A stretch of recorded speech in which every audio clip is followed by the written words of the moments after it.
people who are supporting Dr. Flo.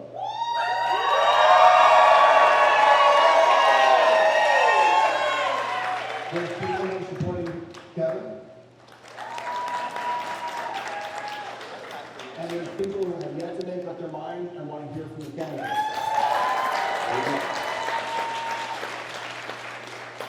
I again ask that you be respectful. These are both members of our community. They live in our community. They walk in our community. They're serving us. They're putting themselves on the line and should not be subject to boos and derision. We hope that they are here to share their ideas, and we encourage them to support them, but do so respectfully, please. There's enough divisiveness in politics these days. Let's not please bring it to the local level.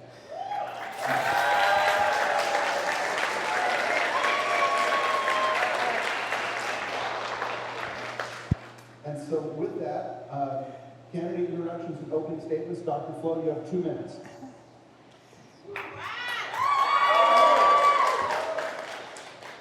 Good evening. Thank you so much to the Tahoe Park Neighborhood Association and to Tahoe Elementary for hosting us. My name is Dr. Flo Kofer, and I'm running for mayor of Sacramento. And I am the daughter of 2 public school teachers and a public health professional. Sacramento is an amazing place to live, and that's why I chose it as my home 20 years ago. From the tight-knit communities like Tahoe Park and my own just south of here in Talek Village, to the wonderful food from every corner of the world that you can find on places like Broadway and Stockton, to the events like Chalk It Up that we had this past weekend. It's more than just the kings that make us Sacramento proud.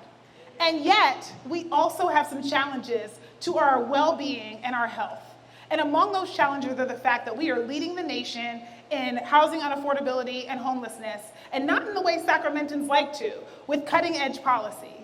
We have young people who are wondering every day if, despite living in a place where their families are and that they love, if there's a bright future for them. And so we need to make Sacramento a place that works for all of us. Sacramento needs leadership that respects us, that listens to us, that partners with us, and that has a vision for the future. And I am a public health professional who has done so much of this at the national, state, and local level. I helped to make sure that birth control was included with no copay after the Affordable Care Act was passed. I helped lower the infant mortality rate in the state of California by 14% by working with our now Surgeon General. And I also have served at the local level on our Measure U committee, our Climate Advisory Committee, and on our Active Transportation Commission, making sure that we as a city have our voices heard. I also have executive leadership experience, having set goals for an organization to hold our employees accountable. Employees like our city manager and our city clerk and our city attorney. And so what I know is that together we can address our housing crisis. We can have effective and efficient public safety. We can certainly together make sure that people here can afford to live here and can ensure their well-being. Thank you.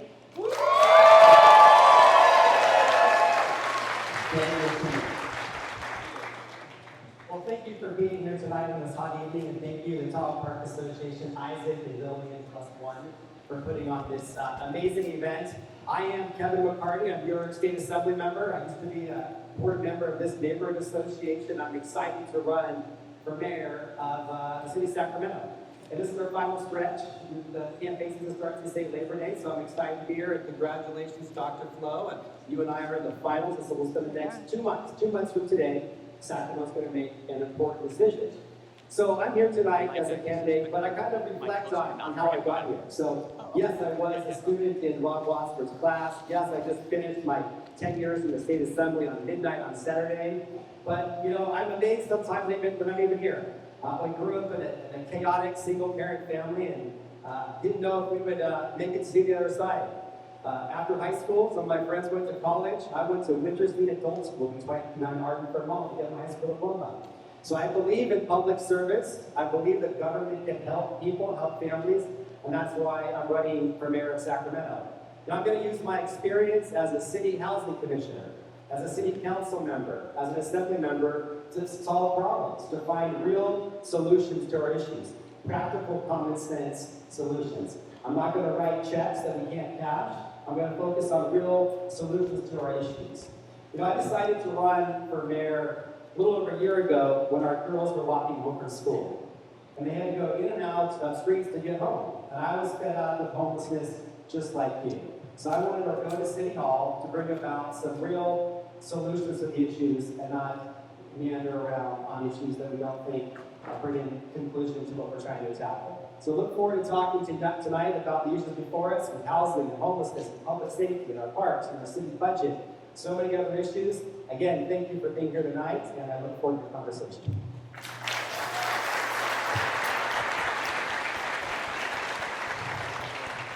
Thank you, Bob. Appreciate that. For the first question tonight, we want to ask you about the office of mayor, the responsibilities, the power, and the effectiveness of the office. Before we ask you what you want to do, what you plan to do, and what you want to accomplish, we're going to ask you about how you see your ability to get that done.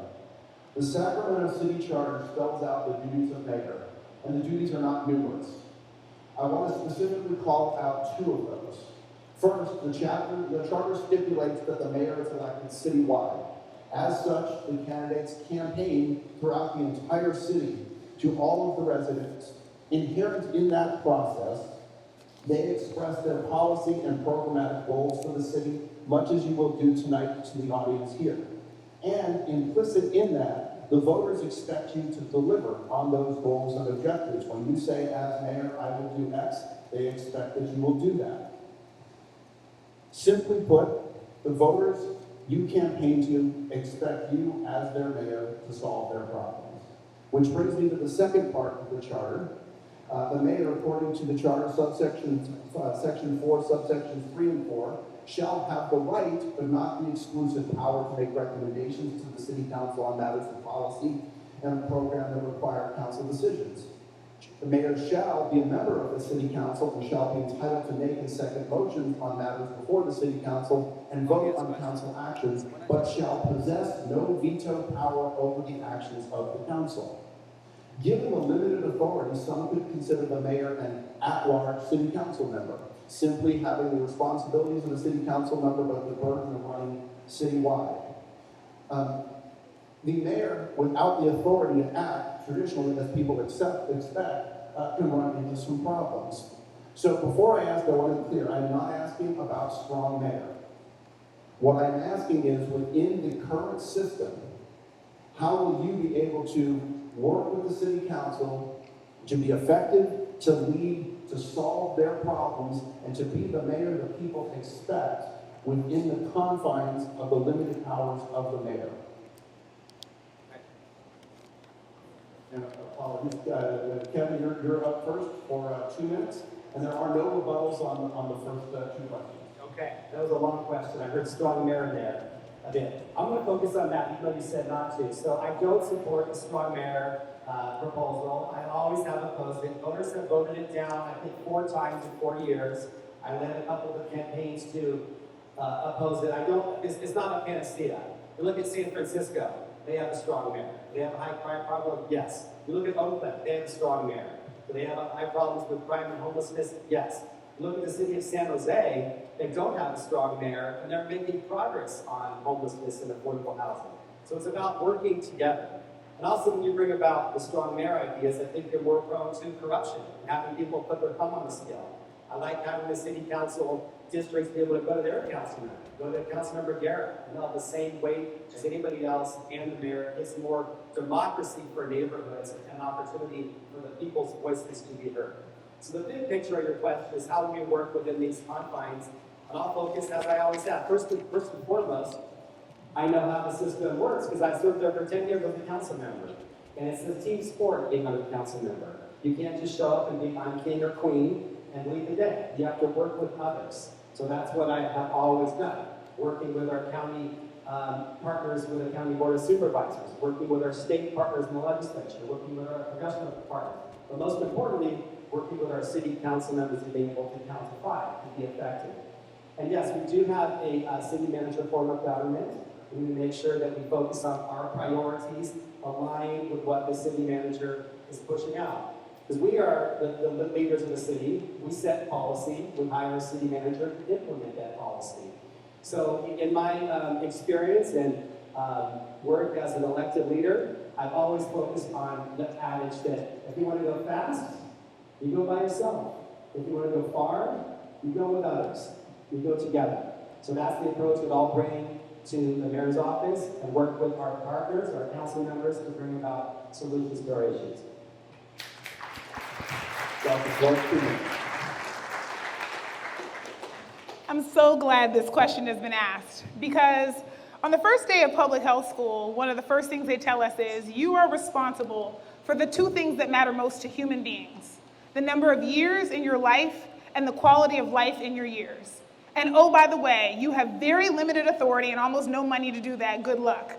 And after our stunned faces of thinking, did our tuition check clear yet and should we get a refund because that sounds like a scam, our professor then says, you know what our job is over the next few years is to teach you how to do just that, how to build partnerships and how to work with people so that even though you don't control healthcare systems or transportation or air quality, you can still get things done.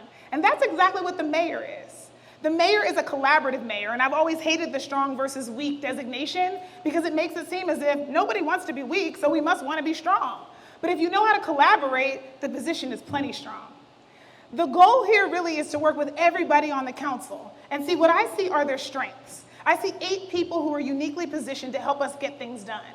And so instead of approaching this as, how do you count to 5? I want to start with, what do we all 9 agree on that we can move forward? What are the things in our community that are uncontroversial that simply haven't happened because our city has no goals?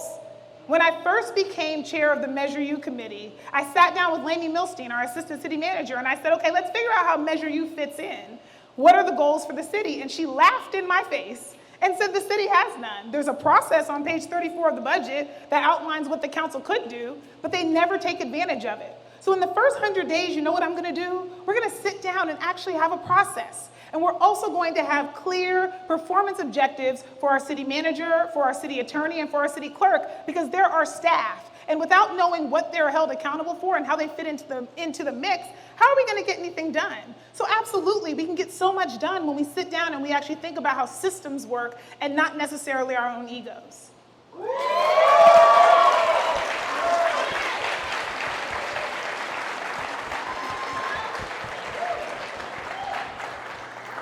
Thank you, Dr. Portland and Kevin. This question will first be answered by Dr. Flo, and Kevin will have an opportunity to respond. As an economist, which my wife and some of my students regret that statement, but I think a lot about choices, right? And the necessity of prioritization within limited resources and living within those resources. I want to ask you a question that requires you to do the same. In the earlier primary debate featuring 2 additional candidates, moderators asked the candidates to name the 3 most important public policy issues facing the state. I was supposed to be there, but unfortunately, COVID prevented me. I listened to it on YouTube. And what I heard was basically all 4 of the candidates saying the same 3 things, right, in one way or another. I now want you to be more specific. Please select only the one issue you judge as the most deserving of your attention as mayor. In doing so, thinking about naming that single issue. What single issue 4 years from now you would welcome that the voters judge the success of your term, at least in part, based upon how you handle it. In your answer, name the issue, cite at least 1 or more facts and statistics that convey the urgency of it to the typical voter, what you specifically propose to implement to mitigate the severity of this issue, and why do you believe this intervention will be successful. All in 2 minutes. Okay, can you say all of the criteria one more time? I want to make sure I answer the question. Name the issue, cite at least 1 or more facts and statistics that convey its importance, what you specifically propose to implement, and why do you believe this intervention will be successful. Okay, all right.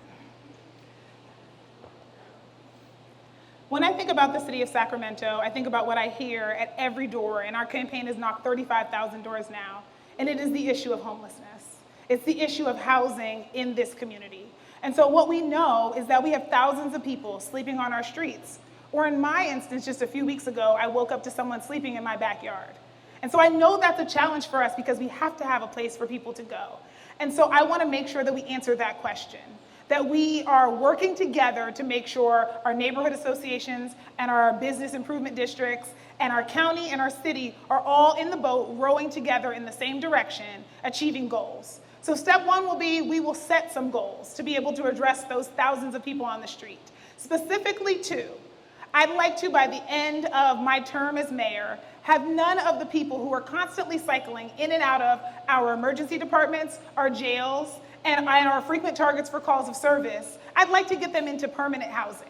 And I'd like to also get the 1,500 kids and families with kids who are sleeping on our streets into permanent housing as well. And I know together we can do that because this is a community that collaborates. But I also want to make sure that we have something immediate for everyone.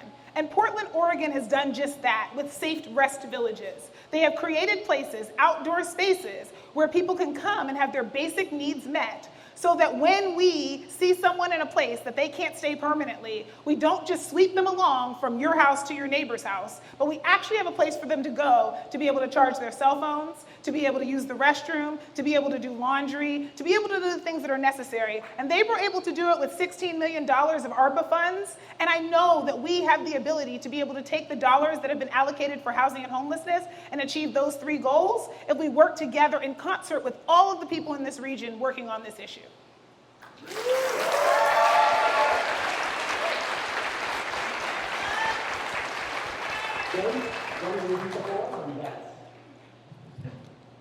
Not surprising, the same issue. The issue of homelessness is an issue that wherever I go, it's on people's mind. It's the reason I decided to run for mayor. Like I said, my girls are walking home from Sutter Middle School, now Miwok, and we had to go around in canvas and sometimes pit bulls on leashes just to try to get home. So we can't have it in any of our neighborhoods. We can't have it in our city parks, in front of businesses, in front of places where we want to go around our community. So we need to bring about some common sense to this issue. So I want to be held accountable on this issue. I want to, first of all, don't make matters worse, make things better. So the first thing we're going to do is enforce the no camping ban. Supreme Court just came out and says that cities can enforce no camping. And the governor just came out and says that we're going to start clearing on the freeways. Sacramento's been lax on enforcing no camping. So homeless individuals have a lot of challenges. We know what's up. If the other cities are saying no camping and we're not enforcing no camping, we're going to have a worse problem. It's going to get even worse. We need to enforce the law, no camping. Conversely, I agree 100% with Dr. Flo. We need to have more sense of urgency in the opening up emergency sites, low barrier, cost affordable sites. I want to agendize this issue every Tuesday night. I'm frustrated when I turn on the city council agenda, I see that we're debating Middle East policy. The people aren't interested in that. They're interested in the issues before our neighborhoods, focusing on what we can do to open up more sites. The one fact that I will use is 25 million. Remember this. In the budget 2 years or 2 months ago, I got a local government county $25 million to get homeless off the parkway. Well, finally on this Tuesday, they're going to spend that money. 2 years, 2 months, and 2 weeks later. So it's not always about money. It's about a sense of urgency and working together with our partners to bring about solutions, and that's exactly what I'll do as mayor of Sacramento.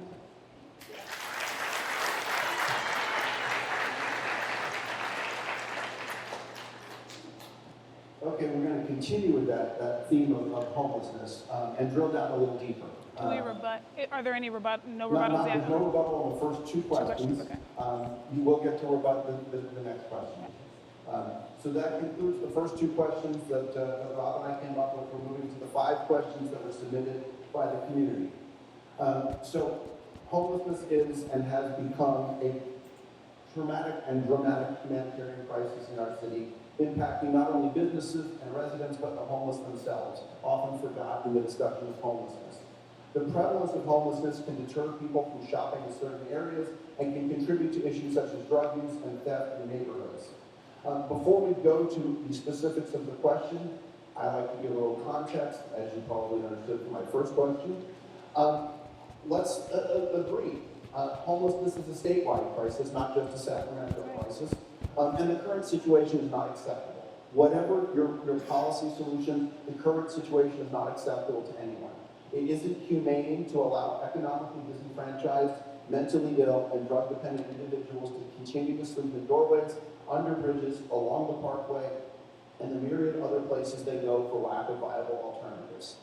Yet, so far within the city, there seems to be 2 irreconcilable positions regarding solving homelessness. Voters want, and you hear this from both voters and council members, they want their council members and mayors to solve the homelessness problem. I want you to solve the homelessness problem. At the same time, you hear the voters demand that their council members protect our neighborhood. Well, when you hear those two things, essentially what they're saying is solve the homelessness crisis, but solve it somewhere else. The short term is NIMBY, not in my backyard.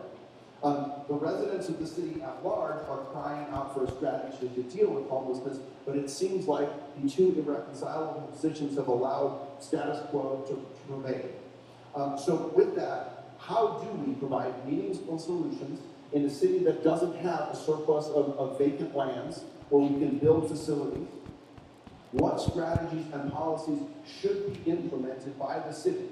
Not promises that you, as the mayor, I will do this, but what policies should be implemented by the city to address homelessness and deliver demonstrable results, and how will you work with the council to achieve the majority votes necessary to implement those policies? Yeah, one of us is an economist, the other is a politician. One of us has long questions, the other has short ones. Sorry about that. Kevin, you have the first response for 2 minutes. Yes, well, in sum, there's no easy answer. You know, when I was a council member, I came to my Tahoe Park meetings back with Isaac and Christina back in the day. Nobody talked about homelessness.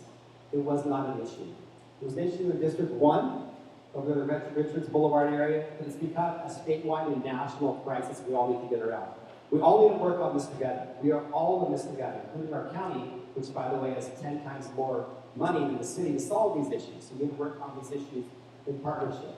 So what I would do is a few things. Number one, we need to enforce the law. We can't allow urban camping in our parks, in our football fields, in front of businesses, under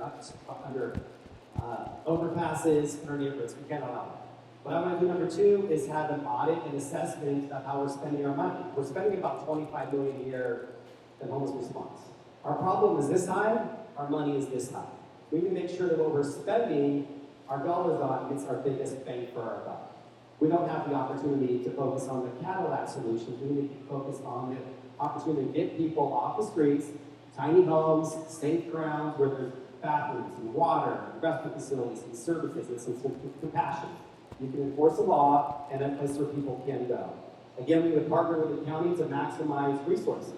We also need to focus on behavioral health issues.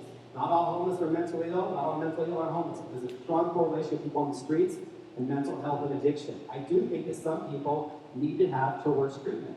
I support the laws that we passed in the legislature this past year and the ballot that you voted on, Prop 1, to have Sacramento have behavioral health facilities to move people from the streets to services.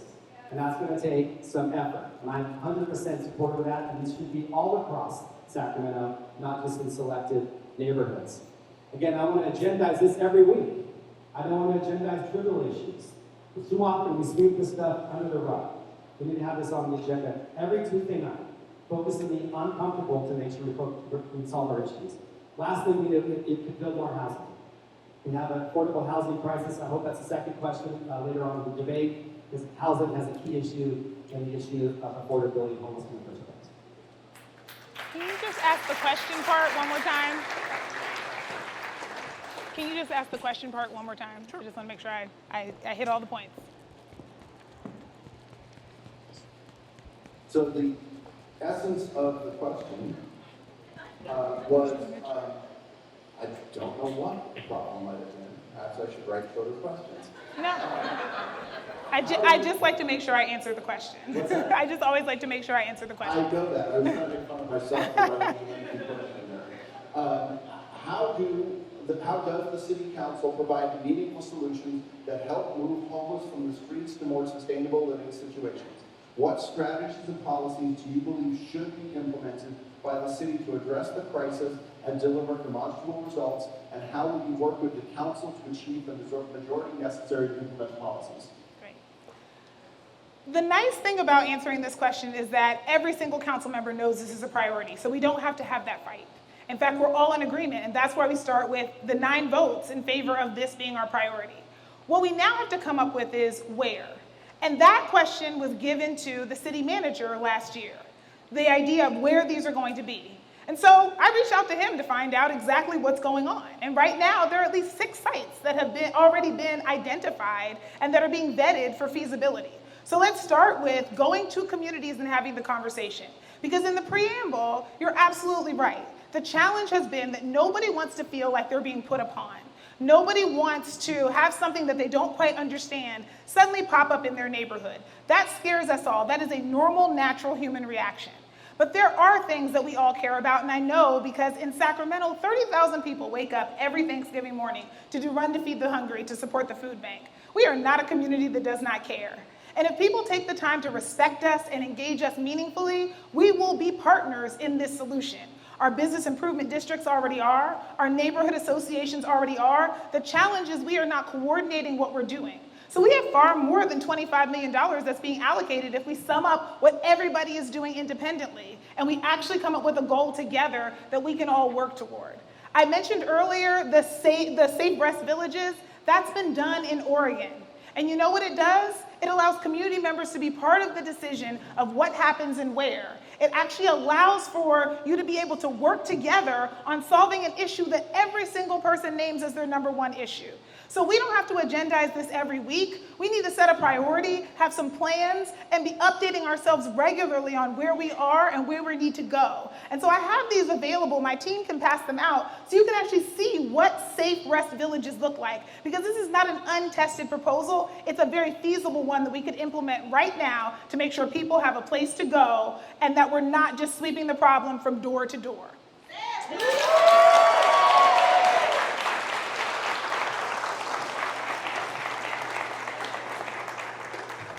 Kevin, you have 30-second rebuttal, followed by Dr. Flo with 30-second rebuttal. You know, we concur on a lot of this, and we need to make tough decisions. You know, some people in neighborhoods would like all the homeless to go to South Sacramento. Some parts say, oh, let's go to North Sacramento. We're all in this together. So I concur. We need to find, there's no easy lots in Sacramento. Camp Resolution was a disaster because it was built on a toxic waste facility. So we need to look for areas like Cal Expo, which I wrote and measured the state law that makes it eligible for emergency housing. We have abandoned city courtyards we can use. We need to focus on making these available right now and cost affordable answers.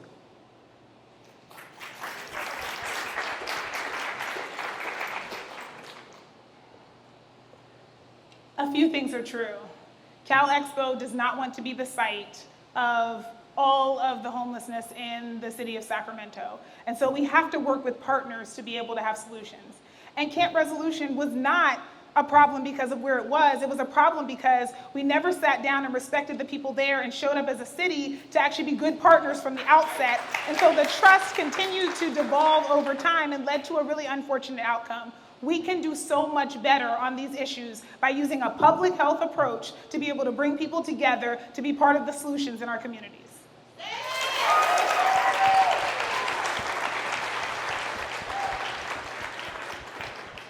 Thanks again, Dr. Flo and Kevin.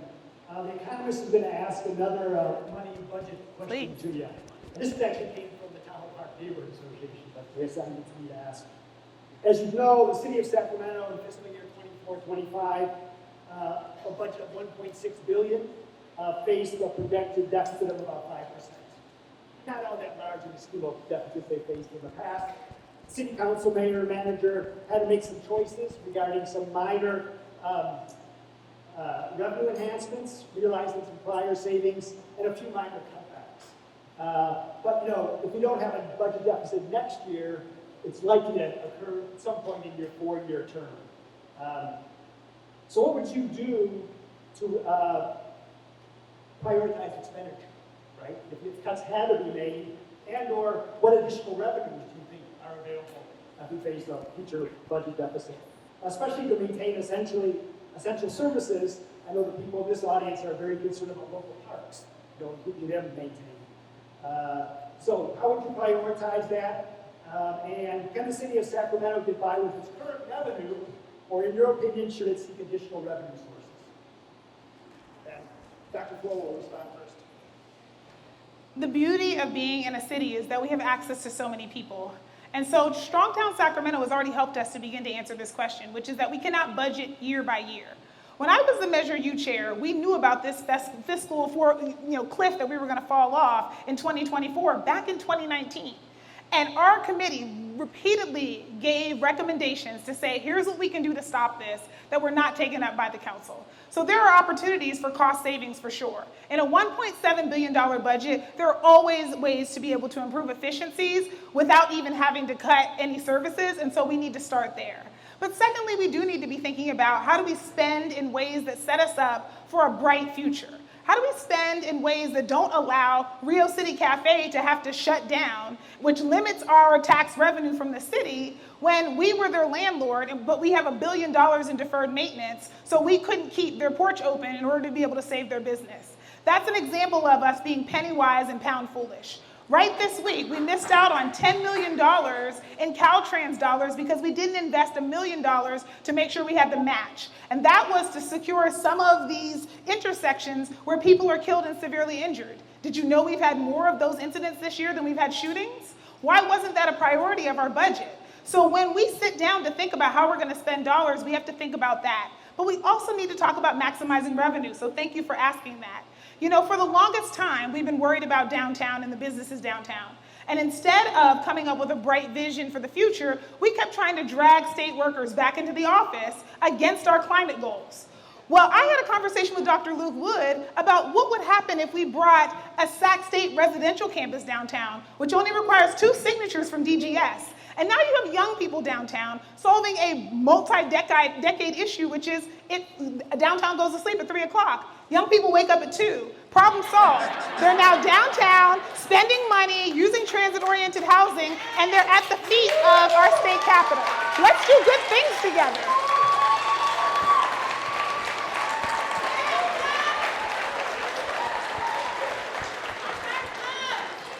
You know, I'm deeply concerned about the city budget, and let me take you down memory lane real quick. When I was your council member in 2011, we had a great recession. We had double-digit unemployment, property taxes were failing, sales taxes were failing, massive foreclosures. We had to lay off police officers, firefighters, and shutter our city parks and our pools. We had to raise taxes. I put a measure on the ballot, Measure U, which Dr. Coker later co-chaired the Citizen Advisory Committee on. We had to restore city services. So that wasn't a tough time. Now the city has a budget deficit during good times. So that's deeply troubling, the fact that we have more money, we're facing a deficit. So we need there somebody who knows what they're looking at in the city budget. I've done that. I've chaired a budget committee in the Capitol for 10 years. I know how to read projections where we're at and make tough choices. So what I want to do is make sure we focus on the basics. 80% of the city general fund budget is focused on 3 issues: police, fire, and parks. Those are the core general fund departments. We need to make sure that we prioritize those departments and make sure we don't make cuts. We need to look at the budget and see where we're spending money on other areas that really aren't our top priorities. City residents say all the time they want to focus on our core city departments, and that's what I'll do. I won't cut police funding, I won't cut parks funding, I won't cut fire funding. We need to look for other ways, other efficiencies to do that. I don't think we can raise taxes. The voters just rejected that this past March. We need to look for ways how we can grow our economy. I concur. I'm working with Dr. Wood on the same issue. How we can bring Sac State and UC to campus downtown to bring life. I also think we need to look at those states. We need to think about growing our economy. That's how we get more money in the city budget, by growing our economy. I'm focused on bringing more development back to the core of those underutilized state buildings, like the ED building, where there's 1,000 units underway right now to be built. I also want to reform our building department so we can bring in more construction, build more affordable housing, and have more development here in our city so we can grow our economy. Lastly, I support this effort just around this corner here to grow Aggie Square, one of the biggest projects in Northern California to create jobs right here in Sacramento.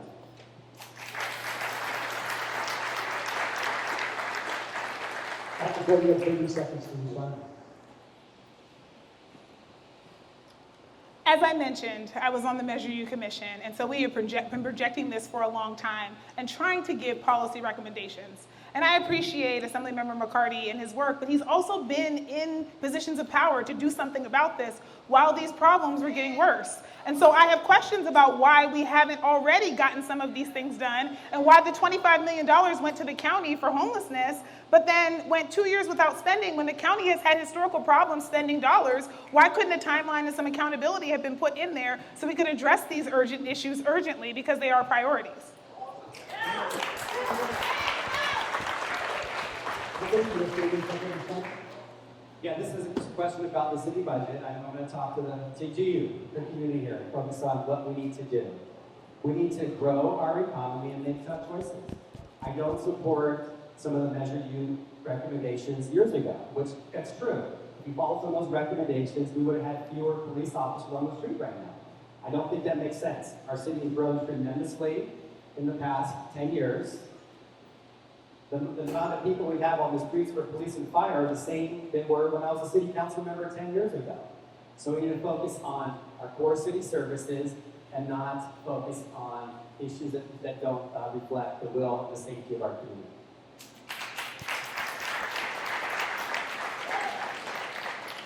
Well, the next question builds on that and deals with public safety, downtown and policing. Downtown, as we all know, is the gravitational center not just of the city, but of the entire region. Between the state capitol, the convention center, Safe Credit Union, the Performing Arts Center, Old Sacramento, and many others, people come from all parts of the city, the county, and the region to attend events, dine, shop, and have a fun time downtown. Yet many people feel unsafe. Last year we had a mass shooting on K Street. Earlier this year, the wife of the head of the downtown partnership was attacked by a homeless woman, and in May there was a stabbing in Old Town at 9:30 at night, not late by anybody's stretch of the imagination. This goes straight to the heart of quality of life and the vitality of the downtown core and the viability of small businesses. Law enforcement officers are frequently dispatched to respond to calls related to homelessness, and this sparks a debate that we've all heard about whether this is the most effective use of police resources. So the question to the candidates is, what role do you believe the police should play in addressing homelessness-related complaints or requests for service? How do you envision working with the police department? Do you plan on a collaborative approach, or do you believe a systemic shift in law enforcement's role in society is necessary? And holistically, how can you make the city or make the people and feel more comfortable going downtown again? And we have Kevin for 2 minutes. I counted 11 issues to address there. Yes. The first and foremost is when I talk to businesses about expanding or locating downtown, they focus on the issues we're talking about here today. You know, safe neighborhoods, homelessness, public safety. So we need to address those issues. You know, this past year I was chairing the Public Safety Committee at Capitol, modernizing our accountability laws to hold repeat offenders of retail theft and drug abuse accountable. And mayors came up to me left and right, and they said, there's only so much we can do in our cities unless we address what's happening at the state level. So that is happening. We're focusing on that, bringing about some more balance to our public safety laws. So I think that's key. One, I support properly funding our police department. I vehemently oppose some of the cuts and shifting money from public safety. Like I said, we have fewer officers today than we did when I was on the city council in 2014. And we have way more people. So that's not an appropriate allocation of our resources. On the key issue that you mentioned, yeah, I don't think that police should be responding to ask homeless people to leave their encampments or their tents. But let's face it, many times when people get called about a homeless individual, give me a call yourself, it's not that they're homeless, they have some type of a mental breakdown. And firefighters don't even respond to those calls until they get a police officer to come with them. So the notion that you're going to be able to hire social workers to respond to these calls without police officers just doesn't work. No one's tried that in the United States. It just doesn't quite pencil out. Lastly, we do need to focus on different approaches. I like this approach of having non-police individuals be able to respond and help transport people. I work with the city to create a state law on that. It's being implemented as we speak. I also like the program where the City of Sacramento Department of Community Response has individuals that go out there and deal with people on the streets and try to get them the services without necessarily involving our police departments. They can focus on, first and foremost, responding to serious calls and violent crime. That's what we need to focus on the most. Thank you.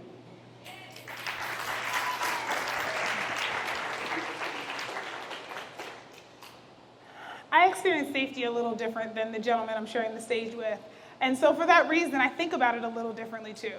I think about safety as being prevention as well. And that's why I am the fund public safety candidate. But see, the difference is I know that none of us woke up this morning hoping to call 911. And if we do, it means there's either a medical emergency or a safety emergency, but something went wrong. And so I want to first and foremost focus on the ways in which we can keep ourselves safe, making sure that our traffic accidents are reduced, as we talked about, leaving those dollars on the table that we were eligible for. And I want to make sure that we have violence intervention dollars. We left $12 million that the city of Sacramento was eligible for on the table for the city, and yet we went 2 years with no youth homicides when we actually funded the people who helped our police department do this. If you don't want to hear it from me, which I understand, it comes with baggage, listen to former Chief Hahn. Listen to the LAPD. They have said that there are 28 call types that police do not want to respond to because they're not the right people. They have given us a list. Back the blue by listening to them. Furthermore, I am the daughter of 2 public school teachers, and so I know that we do to our police officers exactly what we do to our teachers, which is make them responsible for everything with few resources, which is why I have said that I want to shift some of those dollars so that instead of spending 35% of their time on non-police calls, somebody else who's trained and equipped can handle those. Because if you think about what happened in Land Park recently, someone was trying to break into a house, and the police were called, but a crime hadn't been committed yet. So they gave this person a trespassing ticket and said if they come back, we'll arrest them. I don't know about you, but I don't want to be told, wait until they get in your house before we can help. That was a moment where our Department of Community Response could have come and provided services. Something is going on with that person that they're trying to get in your house. And I'd rather you actually experience safety than just do what we've always done, because we'll get what we've always gotten. We've spent $100 million on policing in the last 4 years, and nothing about this has improved. We've got to do something different and focus on public safety, not just emergency response.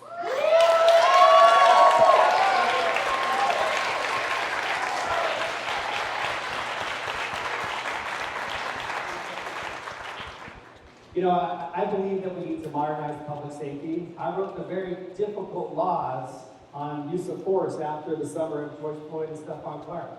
And I believe you can hold police officers accountable and fully fund our police department. I read that same report. The LA Police Department did not ask to defund themselves. As a matter of fact, Gary Bass in this year's budget is asking for more money for police officers. So we need to be real. We need to focus on the reality that we do have a problem here. We have fewer officers than we had 10 years ago.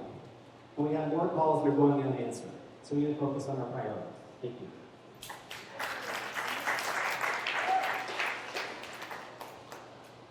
It is untrue that we don't have models independent of police that work. It is also untrue that we can't actually shift these dollars. Chief Hahn specifically said we should set up the Department of Community Response to be able to respond, and he's actually said that if we wanted it to be successful, we wouldn't do what we're doing right now. My proposal to shift dollars was not about cutting any officers. That is a lie. My proposal was shifting the vacancies over so we could have 24-hour response from the Department of Community Response and for things like code enforcement, which are not the police's responsibility. Let's actually take care of our officers instead of burning them out.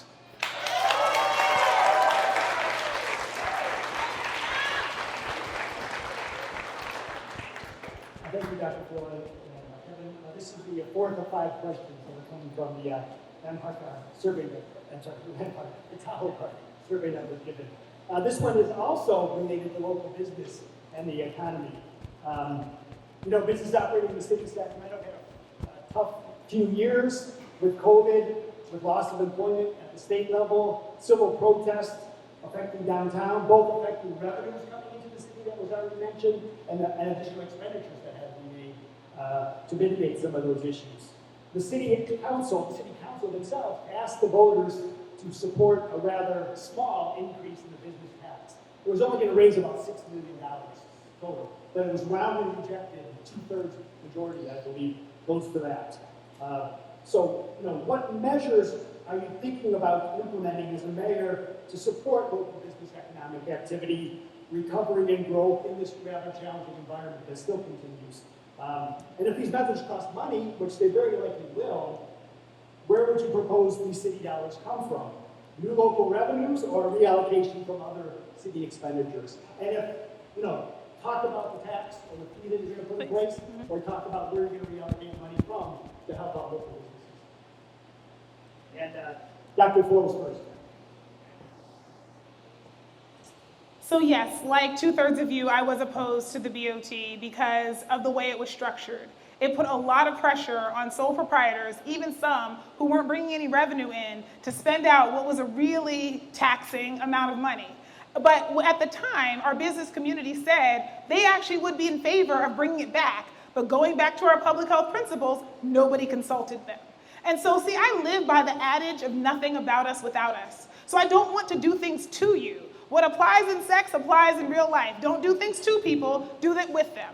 And so we should be doing things with people by making sure that they are a part of the decisions that we're making every day. When we did that to the business community, they rightly rejected it, and so did all of us. We said, this doesn't make sense, it's not good policy. And our policies should be things that have been vetted and we have an opportunity to be a part of with everyone in our city. So that's one of the ways that we can raise revenue. Another way we can raise revenue is to think about something that happens all the time, which is we put in Golden One Arena. And every time I'm there at a Kings game and I see someone spending $17 on a Heineken, I think to myself, gosh, I wish they were spending that $17 on a Track 7 brew or an Oak Park brew, because then those dollars would be turning over in our communities. Let's talk about the ways in which when we make investments, they're not just one-time investments, but we're making it so that our dollars, we can play keep it in the air with our dollars. How many times can it bounce to different communities? That should be our economic development plan, and I want to work with people like Mike Jasso and others to make sure that happens. Because when we have a plan for maximizing revenue, we don't always have to have this conversation about cuts. See, my former mayor in Pittsburgh, Pennsylvania, where I grew up, came to visit Sacramento, and he said we have two choices. We can either manage towards a vision for the future, or we can manage Sacramento's decline. And I refuse to do the latter. We are going to manage towards a vision for Sacramento of what we can do together, because truly more is possible. And we have not taken advantage. We've left money on the table, and we've not taken advantage of opportunities that are right here, right for the picking. You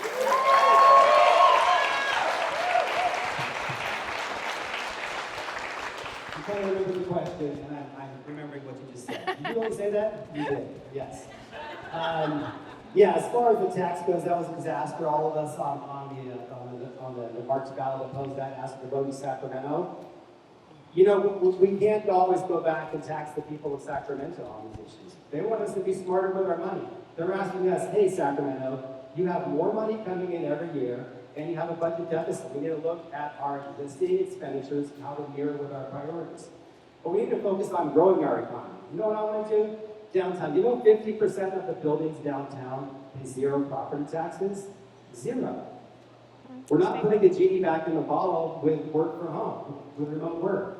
I want to take those buildings, and I wrote the law last year, we're now implementing and do more of them, to put those buildings on the private sector, maybe build some housing there, affordable housing, bring dollars back on the tax roll. Yes, we both support bringing a University of California and the CSU to Sacramento. I want to reform the building department to make sure it's easier for people to build housing and businesses here in Sacramento. Cities don't control interest rates. We don't control wages. We don't control materials costs, but we control time. And if any of you have ever gone to the building department and tried to get your permit pulled, you know it takes way too long. So what I'm going to set on my first day in office, I'm going to do the audit on homeless spending and form a blue ribbon commission, reforming our building department, cutting red tape to stimulate business in Sacramento so we can get money in our local coffers to focus on our priorities.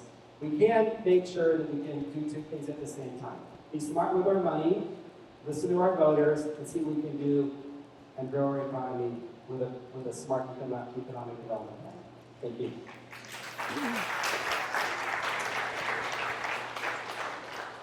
I've been having conversations with our business community, and they absolutely are frustrated with the ways in which things work. Something takes a day to get approved, and some things you're waiting for a year to be approved. So we do need to streamline that. But there are some other creative ways. What if we took the joint buying power of the city and maybe even the county and said, let's lock in some materials costs in advance, so we're not out negotiating project by project to be able to get materials. If your project gets approved, you can buy in at this rate, so at least that's a fixed cost. There are some creative ways that we can be better partners without having to fund things ourselves, just setting things up and thinking about the ways in which we can be a good convener, and that's one of the roles the city of Sacramento should take.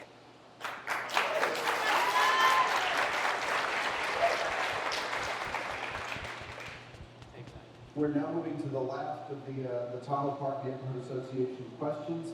And I think it kind of builds on everything we've talked about tonight, and hopefully you can break some new ground on this, because it does touch on a lot of issues that you've already talked about. We gathered here tonight at the Tahoe Elementary School, adjacent to beautiful Tahoe Park, which is the heart of our community here, and we're reminded of all of our parks, vital roles in bringing neighborhoods and neighbors together. Tahoe Park is more than just a green space. It's where we converge. It's where we share meals, enjoy live music, build social fabric, take our kids to play. As mayor, what specific actions will you take to ensure that parks like Tahoe Park continue to thrive and remain safe and welcoming places for all of our neighbors to enjoy? That obviously encompasses crime, it encompasses drug use, homelessness, budget spending priorities. How are you going to focus on the parks as an asset of the community? And I'll tell you firsthand, coming as a Los Angeles transplant, I love Sacramento parks. They are incredible. They're neighborhood parks. They're fantastic. What are you guys going to do to protect them? You are. Sorry about that. Kevin, you have 2 minutes. Dr. Flo, too. Yes, I love our parks too. I bought my first house in Tahoe Park 10 doors down from here, 25 years ago. I remember joining the neighborhood association of TPNA, Isaac. Why? It was a tree planting. So we love our city parks. We all love our city parks. I want to cherish our city parks, not cut park funding, and support that. That means public safety as well. And that means enforcing our camping ordinance. We can't have homeless camps at our city parks. We just took 1,000 needles out of Camp Resolution with 60 people.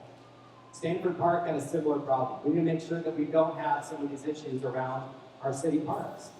I'm not sure how we're going to raise taxes and expend money to do more in our city parks, or quickly doing more or less. I know there's a proposal potentially on the ballot to do an assessment for park maintenance. We'll see what the voters have to weigh in about that. I think our city parks need to partner more with neighborhood groups and businesses to, like we adopt a road. We adopt park. We saw here during the recession, the neighborhood association and YMCA raised money to open up the city pools. So we need to focus on ways how we can support our city parks, focusing on opportunities for bringing economic development. One of my ideas, I see these great food truck festivals here. We have some of our city parks. Why can't we be more like New York City? Rent out a little, building in the middle to have, a food festival, and have, a coffee shop. Bring in commerce to our city parks and have an additional funding source for our treasures of our community. This is what makes Sacramento so great. I taught my kids to play Little League at our city parks. That's where we walk our dogs at our city parks. I've utilized our Parks and Recreation Department for decades. I cherish our city parks, and we need to make sure we prioritize them in the city budget going forward. Thank you.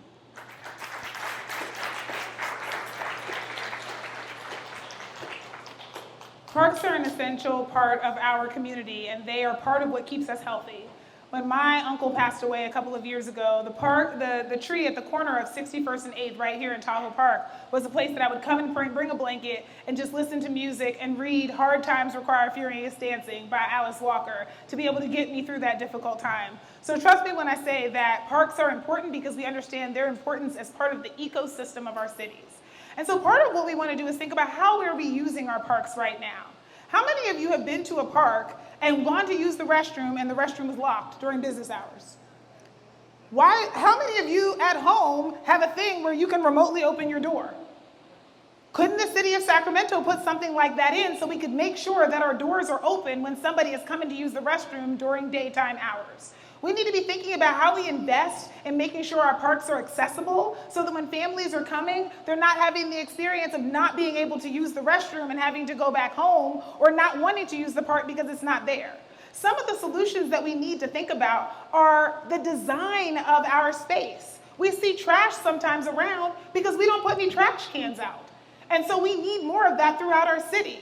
We need to think about some of the small things that we can do to really bolster our parks. And we also need to make sure that we listen to our parks commissioners. We have a couple of them in the room tonight who have been pushing the city to be able to say, here are things we can do to add programming, to add volunteers, and to take better care of our parks. And once again, what's the moral of the story? We ignore the people who show up to help us as a city, and we need to stop doing that because we have a lot of people power in this city, and people get frustrated and walk away when their time is not respected and when they're not treated as partners. So I want to make sure that we listen to our Parks Commission, and I want to make sure that we prioritize investments that don't allow us to do what we did with the deferred maintenance on our buildings and accrue $1 billion and then have to shut parks down. Let's have a plan for how we're going to be in a better position in the future than we are right now and spend accordingly.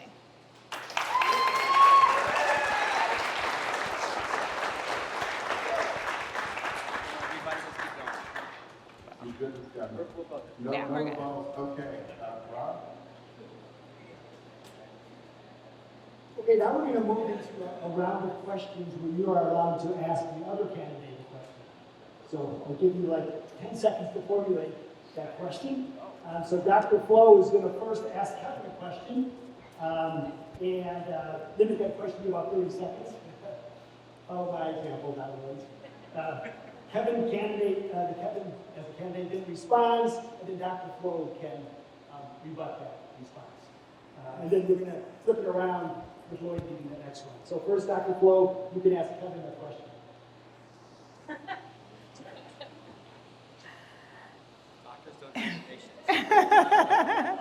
So in the primary, of course, I had the pleasure of running against people that I had previously voted for, and that was a unique experience. And I know when you called me in June, you talked about your grandmother who had run for office before, and I really appreciated you, just reaching out to me as the elder statesperson.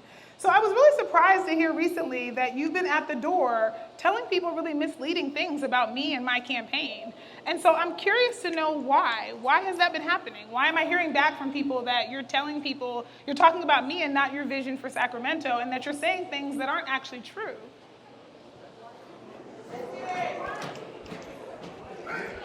Does she need to be more specific? Dr. Flo, do you need more specific about what those things are? My position on public safety, my position on homelessness, that I'm a radical. I mean, there have been some things that you've said to people that really misrepresent who I am as a person, and I've worked with your office in the legislature. Like, we have a relationship, and and you, like I said, you congratulated me, and I think you know from your grandmother running what that meant to her, and I guess I'm really surprised that that's been happening, because when I'm at the door, I'm talking about the vision for Sacramento, and I only mention you if somebody asks who I'm running against. Kevin, you have 1 minute to respond. Okay. Well, next time I'll bring my little phone. I can record what we're saying. Thank you. But I don't say anything, Dr. Flo, that you haven't said at a forum I read in the newspaper. A lot of voters ask me about homelessness and enforcing encampments in city parks. And they asked me, what have you said about city parks? I remember one of our forums, you say that we should use underutilized city parks as homeless safe routes. And I said, I don't support that idea. And that, I think, is what you said multiple times in the debate. Others have asked me about public safety funding. And yes, you have advocated for shifting money from our police department on multiple occasions, including here tonight. So I'm not saying anything that is nefarious that I wouldn't say directly to you. And frankly, everything I'm saying is stuff that I read about in our newspapers, our forums, I've heard you say at our public forums. And I think you're a tremendous individual making a difference in my hometown. We have similar values. You have a lot of passion. I have passion. We just have a couple differences in policy, and that's what I think debates are about, and campaigns are about, to talk to the electors as far as our differences of opinions. Yeah. Dr. Flo, you have 30 seconds to respond. I appreciate that. I also think it's important to be accurate, because underutilized parks are basically just parcels with brown grass that nobody's using. And so when you're saying things to people like, I want to put people in the parks shooting up drugs next to your kids, that's not, like, people have sent me emails with what you've said. And so I'm really disappointed that that's been happening, because I'm not out here talking about you. And I think that the voters deserve to hear our vision for Sacramento and to hear it accurately. And you're the elder statesperson here. I'm the first-time candidate, and I'm the first Black woman to run for mayor of Sacramento. And I just expected a different tenor from this race. I'm talking to voters every day. No. Although, maybe, no. I mean, he can have another go. No, so we're gonna have the same rules. Kevin, I'm gonna give you 10 seconds while I, chat for a moment here. You get to ask Dr. Flo a question. Again, limited to 30 seconds. I can write it for you if you want. Dr. Flo, you'll have, that was a joke about the length of my question. My wife tells me if I can say it was a joke, it's not funny. Kevin, you'll have about 30 seconds to ask the question. Dr. Flo, you'll have 1 minute to respond, and then Kevin, a 30-second rebuttal. You ready? Yeah. I'm going to ask you, Dr. Flo, a question that I ask everybody at my meet and greets. We focus an hour on hardy, heavy issues. So I ask people in my meet and greets, after we talk about public safety, homelessness in the parks, and all the other key issues, jobs, the budget, I ask them, what do you love about Sacramento? What are we doing here that you'd like to see us do more? And I love the fact that you chose Sacramento as your home. I've been here my entire life. I love the fact that probably half of you in this room decided to choose Sacramento as their place that they're going to spend the rest of their lives. So what do you like about Sacramento, love about Sacramento, that you'd like to see us do more of?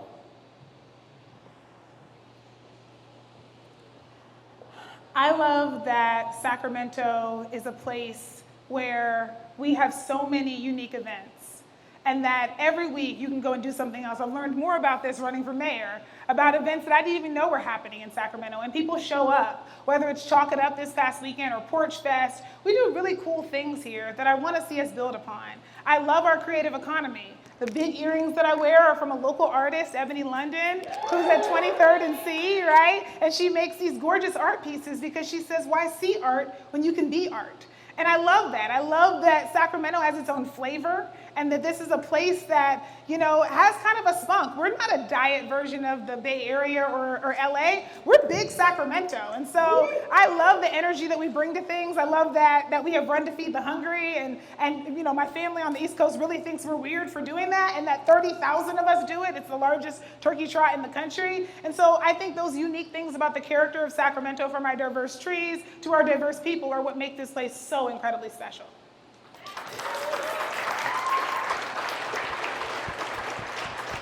You have 30 seconds to rebut that? Yes. I'm not sure if I'm invited, but that was a solid answer, Dr. Flo. And I just want to say that I'm an optimist, and I think of a glass half full. We have tons of problems. When I go to my meeting groups, we spend all the time talking about problems like you did with your fabulous questions. But I think about the amazingness about Sacramento. We're a badass city. We don't want to be Seattle or the Bay Area or LA. We're Sacramento. I love this community. We have amazing neighborhood groups, community CDOs, people stepping up, doing extraordinary things with just ordinary people. So I think that we should build, as the city of Sacramento, and build upon the goodness we have in the city of Sacramento.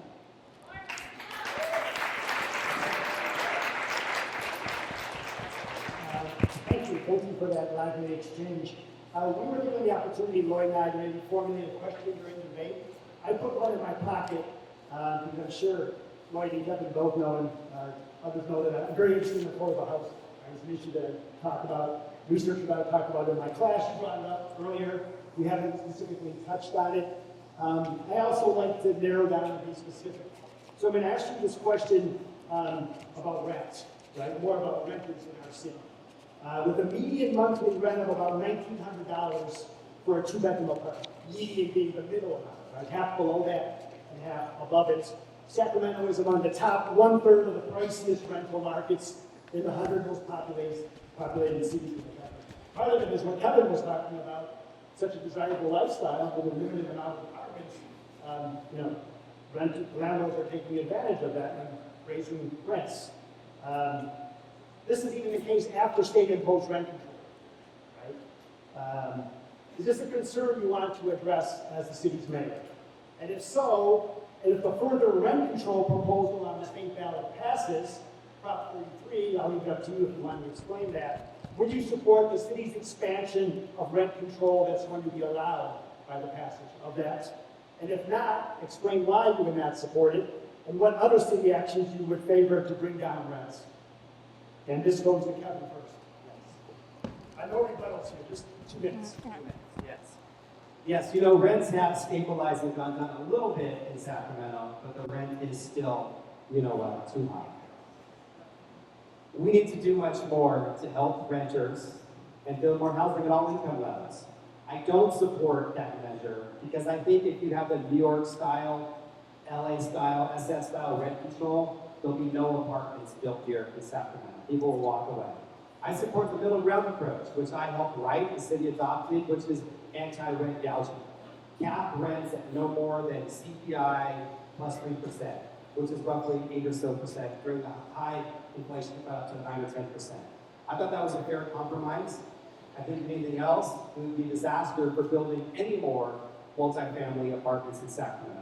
What do we need to do? One, I support, like I said earlier, reforming our building department to make it easier for developers to come. Choose Sacramento over Stockton, West Sacramento, adjacent cities. Make it easier. I've talked to affordable housing developers, asked them what they need. I support having a regional or citywide ballot measure to fund needed affordable housing. I'm deeply concerned about my daughter's generation going off to college and when to come back. They may go to college in Arizona or somewhere else, Utah, and Colorado, hopefully here in California to get into our UC systems are so exclusive. But I want to make sure that people like that can and want to come back to our great city. Lastly, we need to be creative. One thing I'm looking about again, those dozens of state buildings that aren't being utilized downtown. How do we convert those to affordable housing? So I think we need to think outside the box. How do we streamline and look for creative ways to build more housing at all income levels, to bring more multifamily housing to the market, stabilize rents, and help rent. Thank you.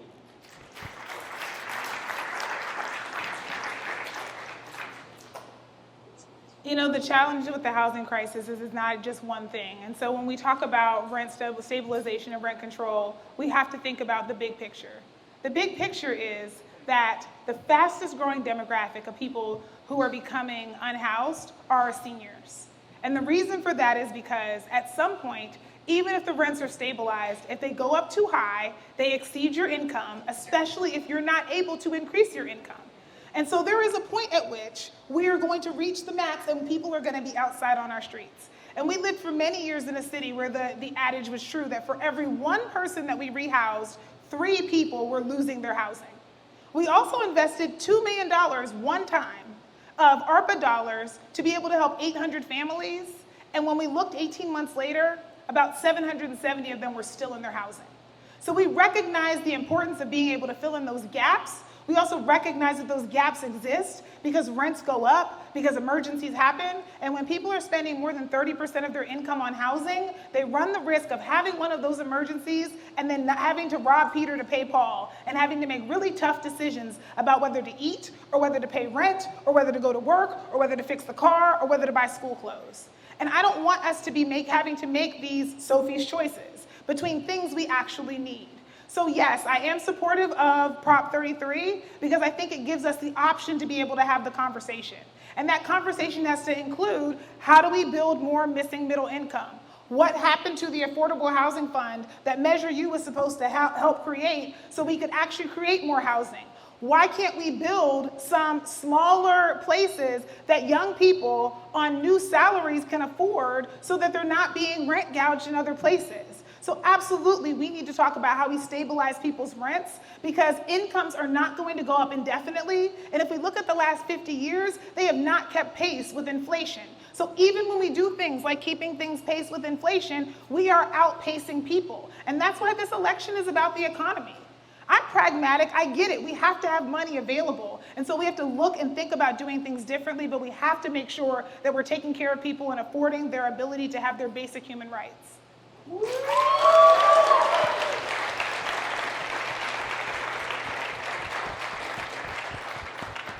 We're now going to go to closing remarks from the candidates.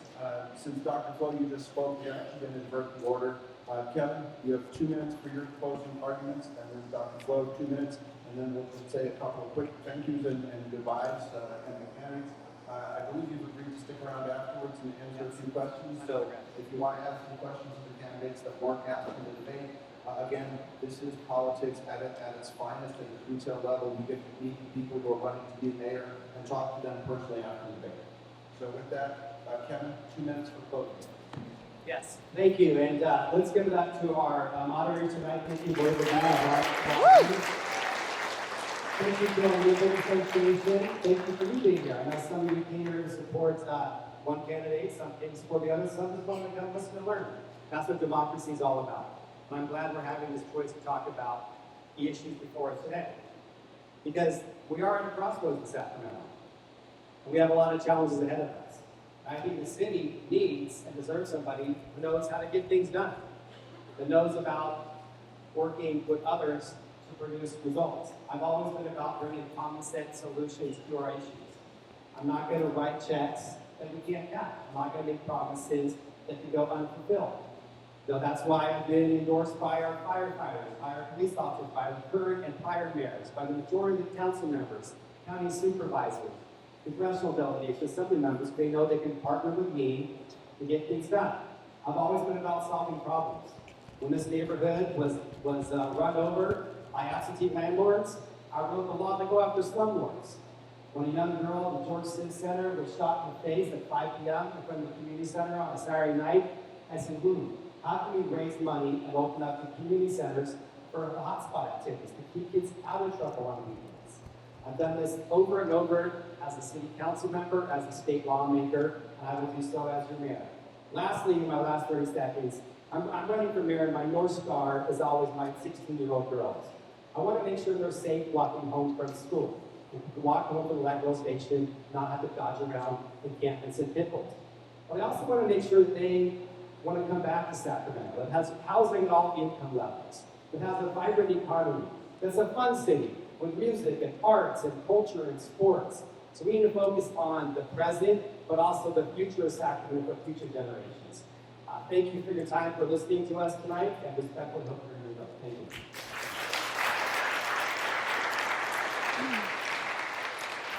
About 2 minutes. I'm running for mayor of Sacramento because I know that the decisions that our city council makes every single week are a matter of life and death. Because I live at the corner of our inaction. See, at the corner of my street, there was a young woman who went to West Campus High School. And she was advocating for a light because she said that that corner was unsafe. And unfortunately, she lost her life at that corner, a corner I turn on every single day. And so now there is a light there. But she should not have had to give her life in order for our city to work. I want Sacramento to be a city that works. I want us to look and see that 17% of our roadways are responsible for 84% of the places where people are killed or severely injured, and say, we have a solution for that and we're not going to wait for someone else to get hurt. I want you to hear from me where I stand on things. Yes, I do think we should use underutilized parcels, which includes brown patches of grass that conveniently are sometimes called parks, to make sure that we address the #1 issue in Sacramento and create safe rest villages. Yes, I'd like to use every available resource to address your #1 issue. I'm not leaving anything off the table because I don't trust you to be smart enough to understand that a safe rest village is different from an encampment that popped up with nothing there to support it. I do believe that we should shift money away from our police department to other parts of public safety, but I do not believe that we have to do that by cutting officers. We can shift resources. More of their budget is just that there's more in their budget than just their salaries. I do believe that we can maximize revenue and that we can look at our budget and decide on cuts and efficient ways to spend our money that don't involve having to cut resources. And I do believe in all of you. I believe that together, when we are actually able to have a conversation and you're a part of the decision, that we will make better decisions. So yes, if we want to go fast, go alone, but if we want to go far, go together. And so that's why we are running for mayor, because we should be running this city together, because we should be a part of these decisions. And I invite you to go to flowformayor.com, learn more about our campaign, and please join us, because this is about the vision and the future of Sacramento.